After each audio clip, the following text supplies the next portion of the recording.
Um, Today we have to cover a chapter 7, which is gathering performance information. Means हमने ये तो पढ़ लिया परफॉर्मेंस प्लानिंग कैसे करते हैं। अ, हम परफॉर्मेंस असेसमेंट के मेथड्स कौन कौन से होते हैं, कैसे असेसमेंट की जा सकती है, कौन से मेथड्स हम यूज़ करते हैं, उसमें पोटेंशियल एरर्स क्या हो सकते हैं, उन एरर्स को मिनिमाइज करने के लिए हम ट्रेनिंग्स कौन सी दे सकते हैं, हम कैसे मैनेजर्स को ट्रेन कर सकते हैं, ये सब चीज़ें हमने पढ़ ली। But now the question is कि इंफॉर्मेशन जो परफॉर्मेंस इंफॉर्मेशन है जिसकी बेस पे हम परफॉर्मेंस एवेल्युएशन करते हैं, हम असेस करते हैं एम्प्लॉयज़ को, वो इंफॉर्मेशन इकट्ठी कैसे की जाती है, वो डेटा कलेक्शन कैसे की जाती है, उस परफॉर्मेंस इंफॉर्मेशन को हम गैदर कहाँ से करते हैं। So this is the outline जो चीज़ें हमने कवर करनी है।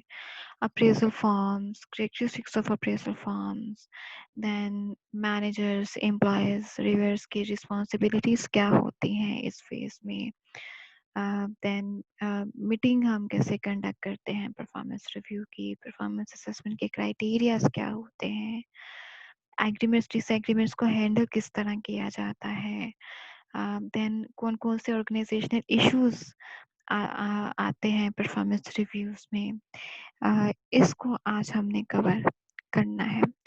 सबसे पहले for gathering the performance information system, performance information system को गैदर किस तरह किया जाता है, और वो है जी परफॉर्म अप्रेजल फॉर्म्स के थ्रू, परफॉर्मेंस अप्रेजल फॉर्म्स के थ्रू।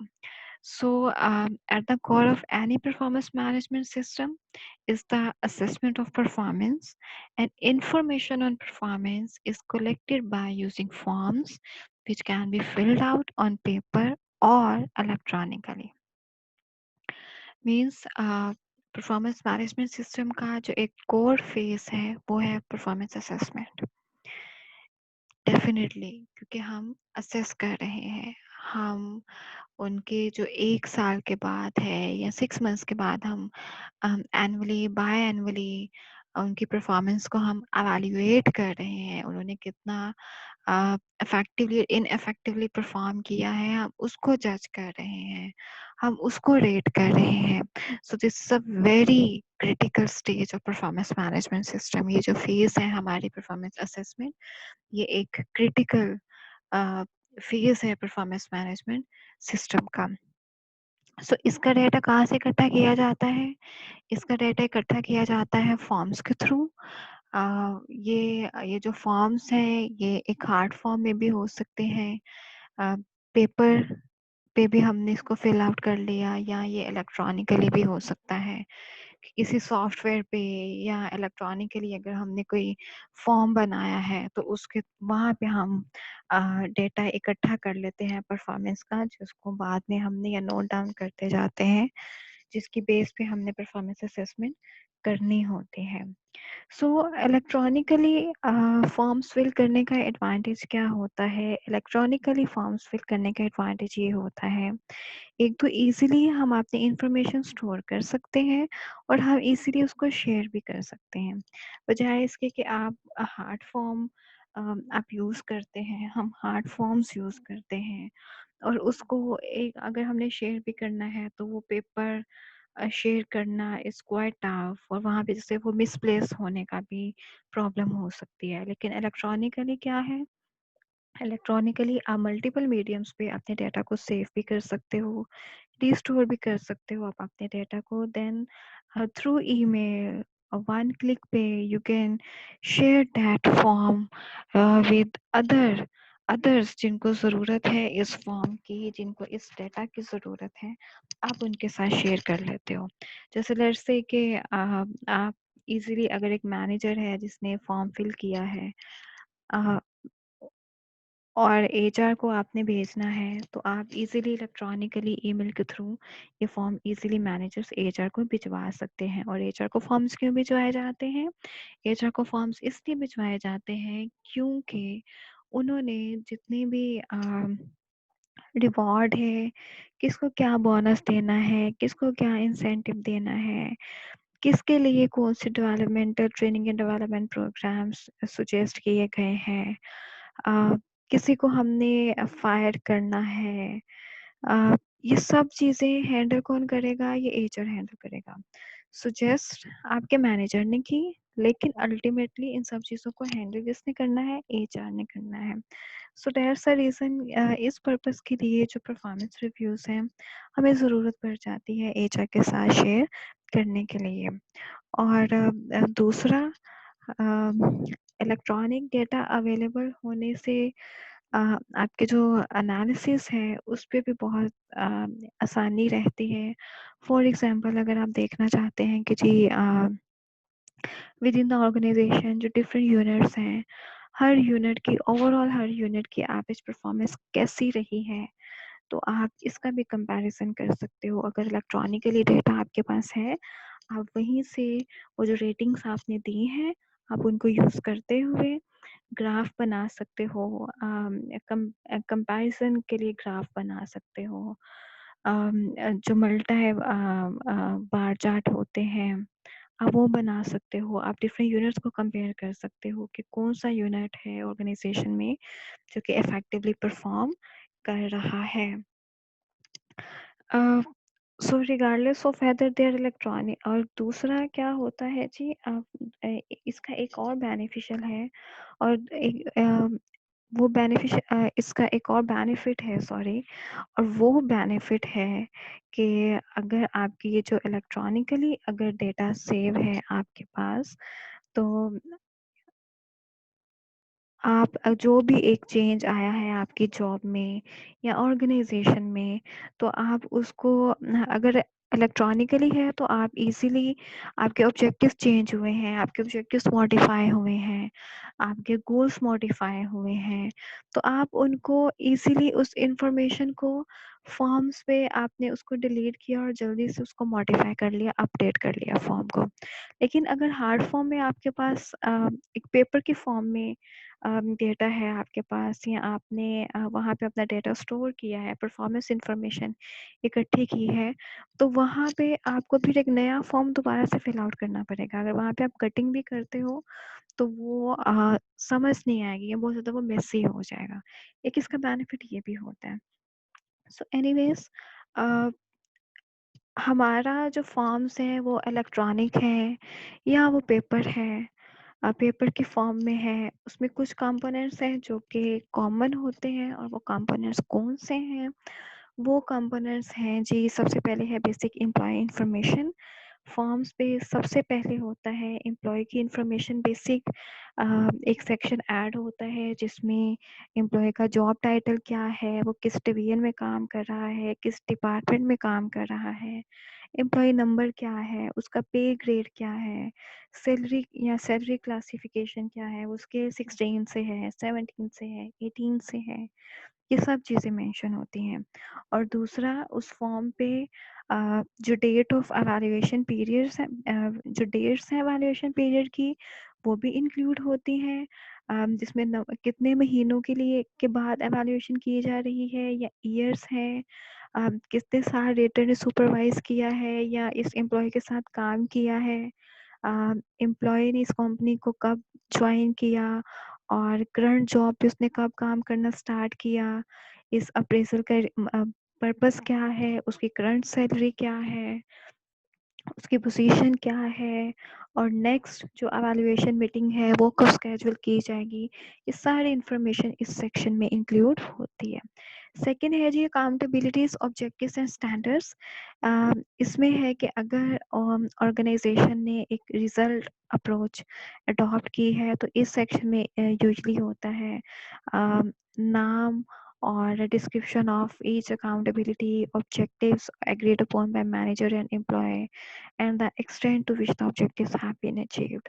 मीन्स इस सेक्शन में क्या होता है, उस एम्प्लॉय एंड मैनेजर का नाम, कौन से गोल्स या ऑब्जेक्टिव्स हैं जो इन दोनों ने मिलकर डिसाइड किए हैं, सेट किए हैं, कौन कौन से एरियाज हैं जिनके अगेंस्ट ये लोग जिनके लिए ये लोग अकाउंटेबल होंगे, कौन कौन से स्टैंडर्ड सेट किए गए हैं, ये सब कुछ इस सेक्शन में जो अचीव करने हैं, जो स्टैंडर्ड्स मेंटेन करने हैं, वो सब कुछ इस सेक्शन में कवर होता है। और इस सेक्शन में एक सब सेक्शन भी हो सकता है जिसमें हो सकती हैं कि जी जो डिफरेंट कंडीशंस हो सकती हैं परफॉर्मेंस की, कि वेदर जो एम्प्लॉय है जो ये एक्सप्लेन करे कि एम्प्लॉय ने हाई परफॉर्मेंस लेवल अचीव किया है या लो परफॉर्मेंस लेवल अचीव किया है। देन सेक्शन आता है जी कॉम्पिटेंसीज एंड इंडिकेटर्स का। इसमें क्या होता है, अगर अ, इसी में ही एक सेक्शन, अगर तो ऑर्गेनाइजेशन ने बिहेवियर अप्रोच अडॉप्ट की है तो उसमें आपका डिजायरेबल बिहेवियर क्या होना चाहिए, बिहेवियर इंडिकेटर्स क्या होने चाहिए, positive and negative behaviour indicators, and कौन कौन से कॉम्पिटेंसीज हैं जो कि रिक्वायर्ड हैं उन गोल्स एंड ऑब्जेक्टिव्स को अचीव करने के लिए, वो यहाँ पे स्पेसिफाई की जाती हैं। देन नेक्स्ट सेक्शन है जी मेजर अचीवमेंट्स एंड कंट्रीब्यूशंस का। इस सेक्शन में क्या होता है, इसमें 2 या 3 जो मेजर अकॉम्प्लिशमेंट्स हैं इंडिविजुअल की, उन्हें रेट किया जाता है, जिसमें वो रिजल्ट के पॉइंट ऑफ व्यू से भी हो सकती हैं, बिहेवियर के पॉइंट ऑफ व्यू से भी हो सकती हैं, या ये दोनों का कंबाइन भी हो सकता है। जो भी उसने अचीवमेंट्स किए हैं, जो भी उसकी कंट्रीब्यूशंस हैं, वो यहाँ पर मेंशन की जाती हैं। देन है जी डेवलपमेंटल अचीवमेंट्स का एक सेक्शन होता है। इस सेक्शन में यूजुअली ये क्या चीज़ मेंशन की जाती है कि डेवलपमेंटल गोल्स सेट किए जाते हैं for the review period have been achieved. जो डेवलपमेंटल गोल्स सेट किए गए थे, क्या उन्हें अचीव कर लिया गया है, इसमें कौन सी वर्कशॉप्स अटेंड की, कौन से कोर्सेज लिए, कौन सी नई स्किल्स एम्प्लॉय ने लर्न की हैं ड्यूरिंग दैट फेज, ये सब एक्टिविटीज़ की एक समरी होती है वहाँ पे।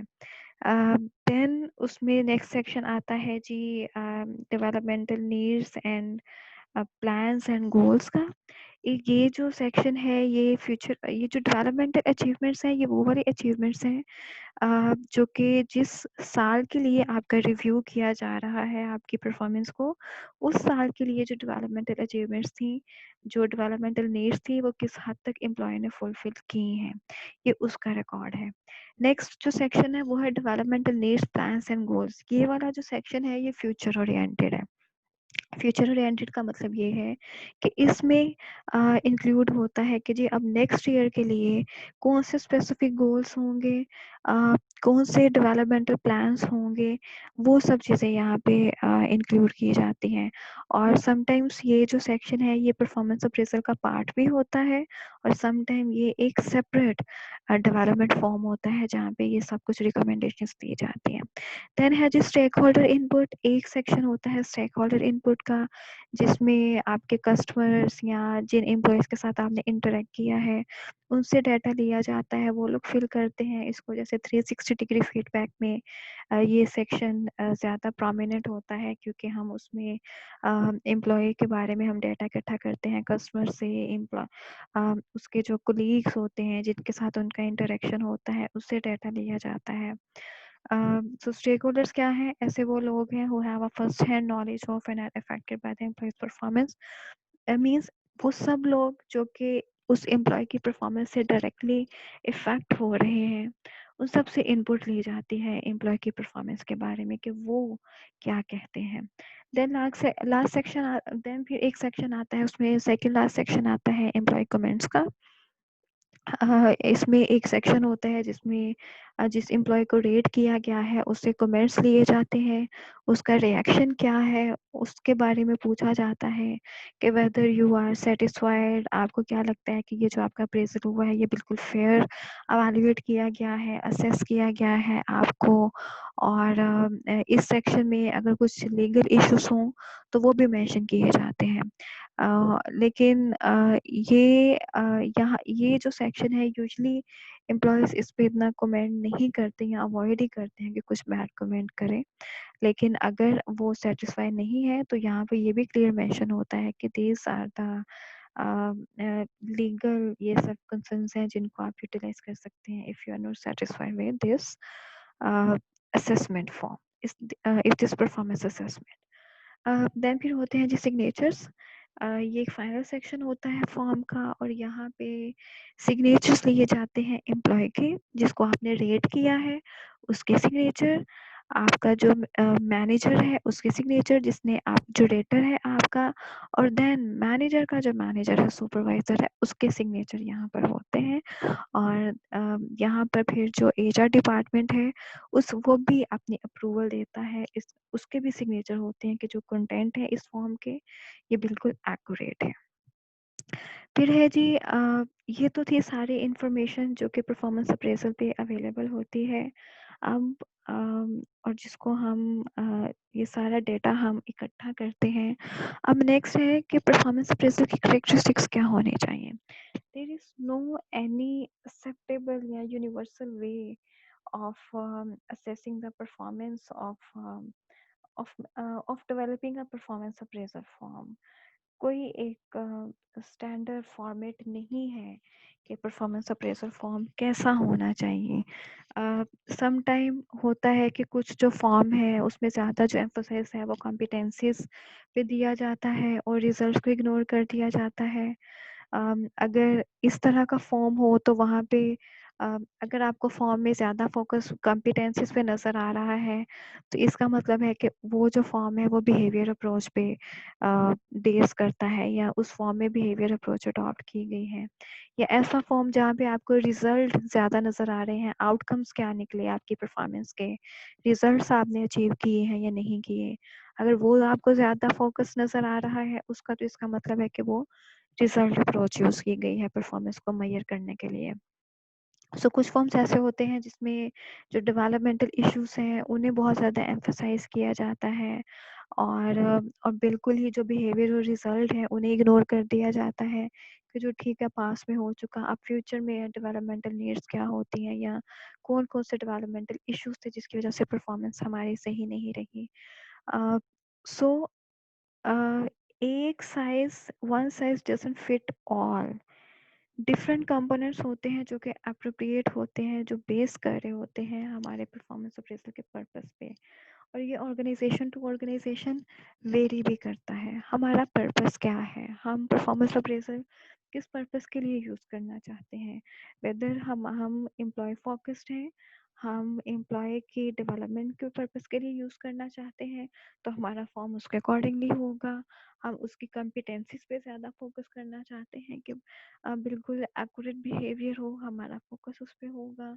अगर ऑर्गेनाइजेशंस का फोकस है कि एंड रिजल्ट्स क्या निकले हैं, प्रोडक्ट फोकस्ड है, तो फिर वो रिजल्ट बेस अप्रोच उस पे यूज़ की जाएगी। सो कुछ ऐसे फीचर्स हैं एनीवेज, क्योंकि ये ऑर्गेनाइजेशन टू ऑर्गेनाइजेशन वेरी करता है।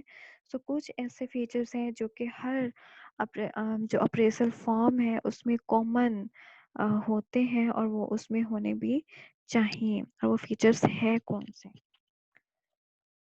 फीचर्स हैं जी, ये these are the few characteristics जो कि हर अप्रेजल फॉर्म की होनी चाहिए।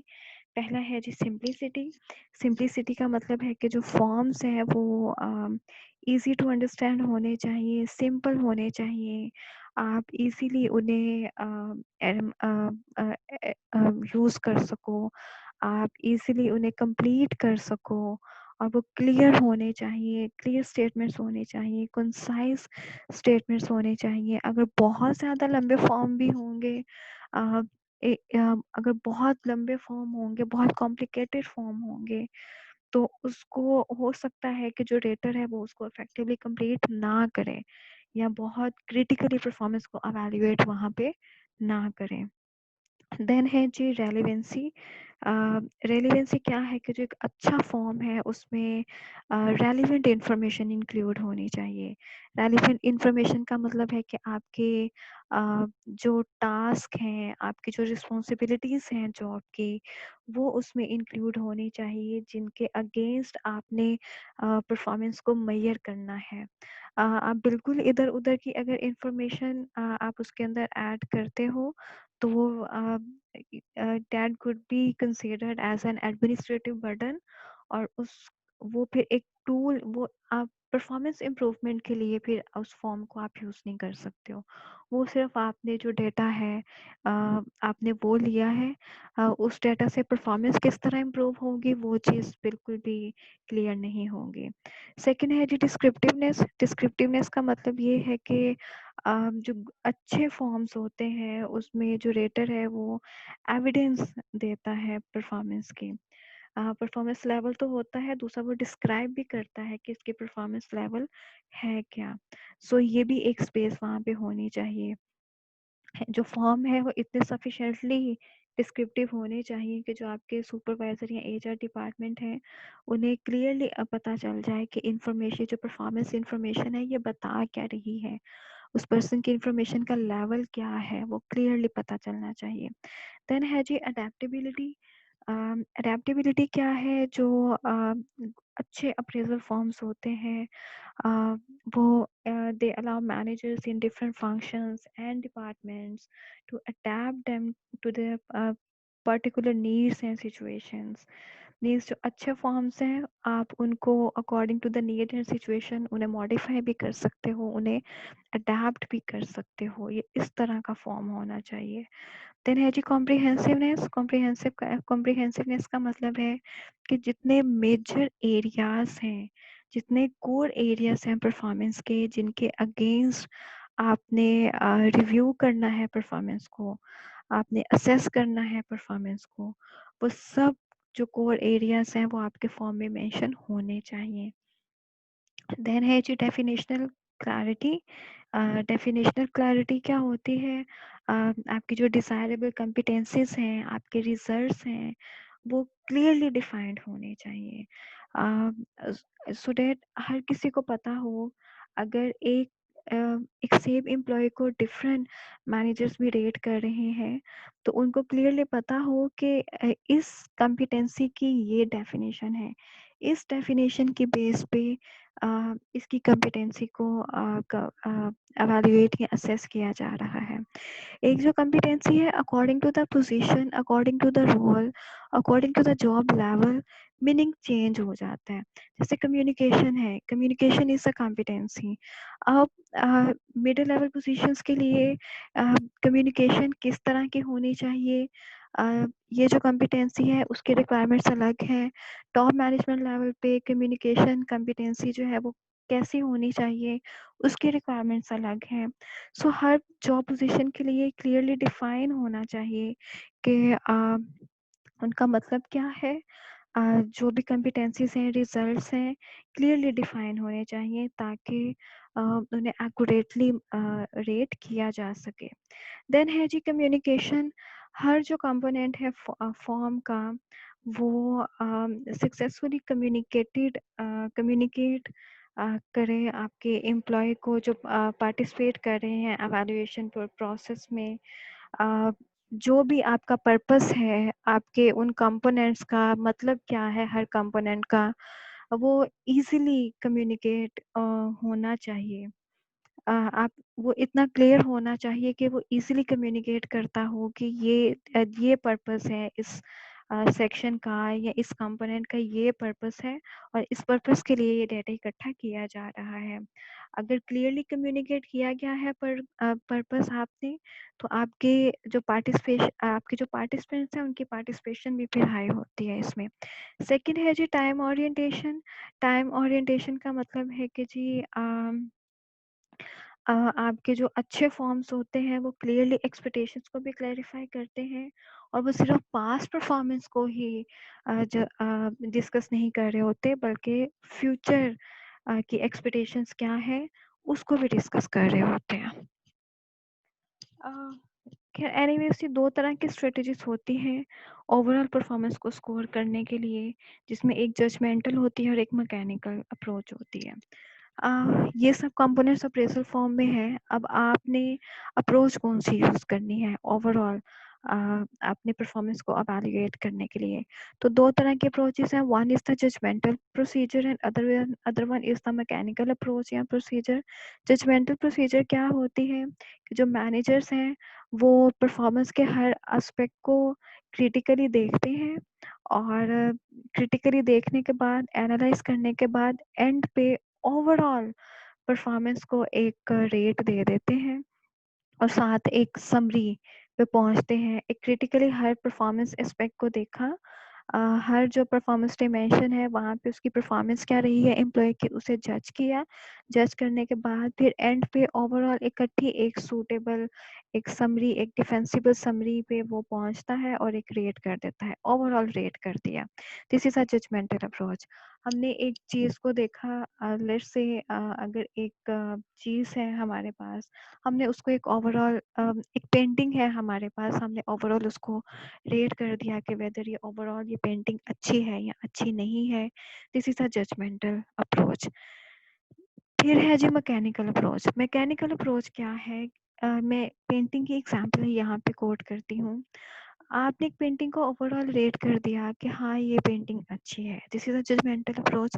लेकिन अगर आप उस पेंटिंग के एक एक कंपोनेंट को जज करना शुरू कर दो कि इसके कलर्स ऐसे हैं, इसके ये जो पेंटिंग है इसको इस तरह से बनाया गया है, इसको स्ट्रक्चर इस तरह से किया गया है, इसको ड्रॉ इस तरह से किया गया है, एक एक कंपोनेंट को आप अगर जज करना शुरू हो जाओ और एक एक कंपोनेंट को आप मार्क्स देना शुरू हो जाओ, तो this is a mechanical procedure. Like इसी तरह के जैसे कोई स्टूडेंट्स है, मैं ओवरऑल एक जज कर दूं कि ये बच्चा जो है इसकी परफॉर्मेंस अच्छी है और इसकी परफॉर्मेंस अच्छी नहीं है, this is a judgmental approach. लेकिन अगर मैं ये जज करूं कि जी इस पर्सन की कम्युनिकेशन लेवल ज़्यादा बेहतर है और इसका कम्युनिकेशन लो है, कम्युनिकेशन को मैं रेट कर दूं, देन फर्दर मैं देखूं कि ये जो पर्सन है ये ज़्यादा हार्ड वर्कर है और ये हार्ड वर्कर नहीं है, इसको मैं रेट कर दूं। जो डिफरेंट डिमेंशंस हैं उनको अलग अलग कंसीडर करूं और अलग अलग उनको मैं रेट करूं, तो ये है mechanical approach. So mechanical approach approach क्या होती है? सबसे पहले आपने अप्रेजल फॉर्म के जितने सेक्शंस हैं, हर सेक्शंस को आपने स्कोर असाइन करना है, स्कोर आपने देना है हर सेक्शन को। देन एंड पे हर सेक्शन के जो स्कोर्स हैं उन सबको आपने ऐड करना है, हर सेक्शन को आपने एक वेट असाइन करना है और देन एंड पे उन सब स्कोर्स को आपने इकट्ठा करके तो फिर एक फाइनल रेटिंग आपने निकालनी है। This is a mechanical approach. लेकिन जजमेंटल अप्रोच में क्या है? जजमेंटल अप्रोच में हर सेक्शन को बिल्कुल भी रेट नहीं किया जाता, बल्कि ओवरऑल डायरेक्ट एक रेटिंग दे दी जाती है कि आपने इसको यूटिलाइज करना है। अच्छा जी, ये तो था परफॉर्मेंस असेसमेंट फेज, हम डेटा कैसे इकट्ठा करते हैं। अब नेक्स्ट फेज है जी परफॉर्मेंस रिव्यू। और परफॉर्मेंस रिव्यू फाइनल फेज है आपके परफॉर्मेंस मैनेजमेंट सिस्टम की। और इसमें क्या होता है, आपने असेस कर लिया एम्प्लॉय को, देन आपके individual and manager, employee and manager performance appraisal document को डिस्कस कर रहे होते हैं जो कि मैनेजर ने क्रिएट किया होता है। इसमें जी ये जो परफॉर्मेंस मैनेजमेंट प्रोसेस है बहुत ends and begins new with the performance review meeting. आपका जो एक एग्जिस्टिंग परफॉर्मेंस है, एक साल की परफॉर्मेंस वो एंड हो रही होती है और दूसरा आपका स्टार्ट हो रहा होता है। यहाँ पे मीटिंग के स्टार्ट में जो इंडिविजुअल परफॉर्मेंस रिव्यू में क्या होता है, इन मीटिंग के स्टार्ट में इंडिविजुअल की जो पास्ट परफॉर्मेंस है उसे रिव्यू किया जाता है। देन जो डेवलपमेंटल प्लान्स हैं वो कितने सक्सेसफुली इम्प्लीमेंट किए गए उसे एवेल्युएट किया जाता है। देन मीटिंग के एंड पे जो अप्रेजर है और जो रेटर है एंड इंडिविजुअल वो मिल के फ्यूचर के लिए या नेक्स्ट ईयर के जो goals, objectives and developmental plans हैं उन्हें डिसाइड करते हैं। इसमें जी मैनेजर्स की कौन सी रिस्पॉन्सिबिलिटी आ जाती है परफॉर्मेंस एवेल्युएशन रिव्यू फेज में? मैनेजर्स की रिस्पॉन्सिबिलिटी आती है कि review the agenda and time frame for the meeting. Performance manager के लिए ज़रूरी है कि ये जो वो एक दफ़ा रिव्यू कर ले कि एजेंडा क्या है हमारी मीटिंग का और टाइम क्या होगा। इस चीज़ को डिसाइड करना ये मैनेजर की रिस्पॉन्सिबिलिटी है। क्योंकि परफॉर्मेंस अप्रेजल में हमेशा कुछ इस तरह के एलिमेंट्स होते हैं जो बहुत ऑकवर्ड किस्म के होते हैं। उन्हें कितना अच्छा उन्हें इंडिविजुअल ने परफॉर्म किया है या इंटीग्रेट किया है ऑर्गेनाइजेशंस के साथ, फिर भी कुछ एलिमेंट्स इस तरह के होते हैं। सो एम्प्लॉय को बिल्कुल एक कंफर्ट ज़ोन में कैसे लेके आना है, एक स्मूथली कैसे स्टार्ट करना है, ये सब चीज़ें पहले से रिव्यू कर लेना ज़रूरी है। फिर है जी review and discuss the performance appraisal you wrote and the individuals achievement list. फिर इसमें मैनेजर की रिस्पॉन्सिबिलिटी यहाँ पर क्या है? मैनेजर एंड द जो इंडिविजुअल है वो रिव्यू करते हैं परफॉर्मेंस अप्रेजल को जो कि मैनेजर ने लिखा होता है। इसमें इस पहले सब ये रिव्यू करने के बाद टाइम फ्रेम सेट करने के बाद जो मैनेजर ने परफॉर्मेंस अप्रेजल फॉर्म लिखा होता है उसको भी डिस्कस किया जाता है, और जो इंडिविजुअल्स की अचीवमेंट लिस्ट होती है जो इंडिविजुअल के पास होती है जिसने सेल्फ असेसमेंट किया होता है, फिर उस लिस्ट को भी देखा जाता है। थर्ड है जी listen and respond appropriately to the individual perceptions and feedback. इस स्टेज में फिर क्या होता है कि जी यहाँ पे कन्वर्सेशन होती है, डायलॉग होते हैं, कम्युनिकेशन होती है। अगर एम्प्लॉय को की कोई परसेप्शंस हैं, उसका कोई फीडबैक है रिगार्डिंग द जजमेंट या असेसमेंट जो कि मैनेजर ने की है, तो परफॉर्म इंडिविजुअल उससे बात कर सकता है, एम्प्लॉय उस पर अपना कमेंट दे सकता है, और मैनेजर का काम है कि वो एक्टिवली उसको सुने और उसके अकॉर्डिंगली उसको रिस्पॉन्स करे। फिर है जी discuss your assessment of the individual performance against objectives over the entire cycle. Then employee उसकी जिम्मेदारी है मैनेजर की कि उसमें वो 3 एरियाज इसमें यूजुअली कवर किए जाते हैं। पहला ये आपके जो इंडिविजुअल्स की स्ट्रेंथ्स हैं आप उन्हें डिस्कस करते हो। देन आपका इसमें फोकस होता है कि परफॉर्मेंस को किस तरह इम्प्रूव किया जा सकता है, और फोर्थ और देन फाइनली आपका फोकस होता है कि फ्यूचर ग्रोथ को किस तरह इन्हांस किया जा सकता है। सो इस स्टेज में ये जो फोर्थ रिस्पॉन्सिबिलिटी है वो ये है कि एम्प्लॉय के ऑब्जेक्टिव्स को उस पूरे 1 साल में क्या उसकी परफॉर्मेंस रही है उसे डिस्कस किया जाए। देन फिफ्थ उसकी रिस्पॉन्सिबिलिटी है ensure full understanding of your core message. जो मैनेजर्स हैं during the performance review managers को मेक श्योर करना चाहिए कि जो इंडिविजुअल है वो समझ रहा है जो आप मैसेज कन्वे करना चाह रहे हो, इंडिविजुअल उसको इजीली अंडरस्टैंड कर रहा है। देन है जी conclude the performance review discussion by scheduling the performance planning meeting to plan next year performance. फिर आप इस परफॉर्मेंस रिव्यू मीटिंग को कंक्लूड कर सकते हो। देन आप इसके साथ ही जो नेक्स्ट ईयर परफॉर्मेंस प्लानिंग क्या होगी उसकी अगली मीटिंग आप स्केड्यूल कर सकते हो यहाँ पे, क्योंकि परफॉर्मेंस रिव्यू का बेसिकली पर्पस होता है कि उस 1 साल के लिए जो इंडिविजुअल है उसकी परफॉर्मेंस कैसी रही है, तो उस चीज़ को डिस्कस किया जाता है यहाँ पे। द 7 है, 7 क्या है कि जी हैंडल ऑल एडमिनिस्ट्रेटिव रिक्वायरमेंट्स।